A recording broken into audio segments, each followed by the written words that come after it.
করে সেটার উপরে পড়াশোনা করে আমার যারা ওস্তাদ ছিলেন তাদের কাছ থেকে পরামর্শ নিয়ে আমি মাদ্রাসার ছাত্র, ইসলামিক থিওলজি নিয়ে পড়েছি, হাদিস কোরআন নিয়ে পড়েছি, তারপরেও আমি সাংবাদিকতায় এসেছি।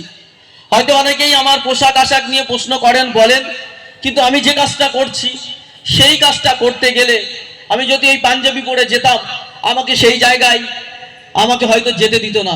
আমি প্যান্ট শার্ট পরি, হয়তো অনেকের খারাপ লাগে, কিন্তু এটা ভালো করে ভেবে দেখবেন, আমাদের ইসলামের যে পোশাকের নির্দেশ আছে গাঁটের উপরে প্যান্ট পরতে হবে। আমার প্যান্টগুলো যদি আপনারা লক্ষ্য রাখেন, আমি কিন্তু গাঁটের উপরে প্যান্ট পরার চেষ্টা করি।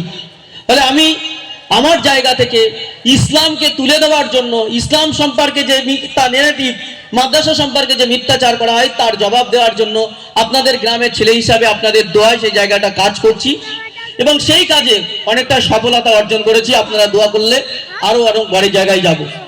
দ্বিতীয় কথা, আমার পক্ষ থেকে আমাদের গ্রামের যারা যুবক কমিটি যারা রয়েছেন, আমার পক্ষ থেকে ছোট্ট একটা অনুরোধ, আমরা যারা অনেকেই আমরা আজকে কাজ করছি, বিভিন্ন ধরনের কাজের সঙ্গে যুক্ত আছি, কিন্তু আমরা আমাদের অভাবের তাড়নায় হোক বা কোনো কারণেই বশত হোক অনেকেই আমরা লেখাপড়া শিখতে পারিনি।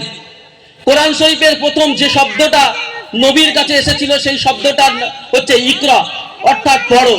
তাই আমার কমিটির ভাইজা যারা রয়েছেন এবং আমার প্রত্যেকটা গ্রামবাসী যারা মাইকের আওয়াজ পাচ্ছেন, সকলের কাছে অনুরোধ করব, আমরা যে টাকা ইনকাম করব, আমরা যদি 100 টাকা ইনকাম করি তার 20 টাকা অন্তত আমাদের ছেলে মেয়েদের পড়াশোনার পিছনে যেন খরচ করি। আমরা একবেলা গোস্ত নাই খেলাম, আমরা ডাল ভাত খাবো, সবজি ভাত খেয়ে বেঁচে থাকবো, কিন্তু ছেলে মেয়েদের আমরা প্রত্যেকেই পড়াশোনা করাবো। কারণ পড়াশোনার গুরুত্ব এত বেশি, হয়তো আমরা ভাবছি চাকরি হবে না, চাকরির দরকার নেই, হয়তো আমরা ভাবছি যে সরকার আমাদেরকে কর্মসংস্থান দেবে না, তারও দরকার নেই।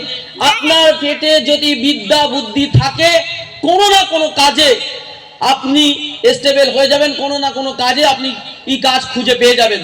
তাই আমাদের প্রত্যেকের কাছে আমার অনুরোধ, আমাদের ছেলে মেয়েদের গুলো আমরা যাতে পড়াশোনা শেখাতে পারি, যে কোনোভাবেই খাওয়া না হলেও যেন পড়াশোনা যাতে ঘাটতি না হয়, এই বিষয়টা আমরা সকলে নজর রাখবো। এই বলে কমিটির সকলকে আমাকে শুভেচ্ছা জানানোর জন্য, আমাকে এই মেডেল তুলে দিয়ে আমাকে সংবর্ধনা দেওয়ার জন্য সকলকে ধন্যবাদ জানিয়ে আমার সংক্ষিপ্ত বক্তব্য শেষ করছি। ধন্যবাদ।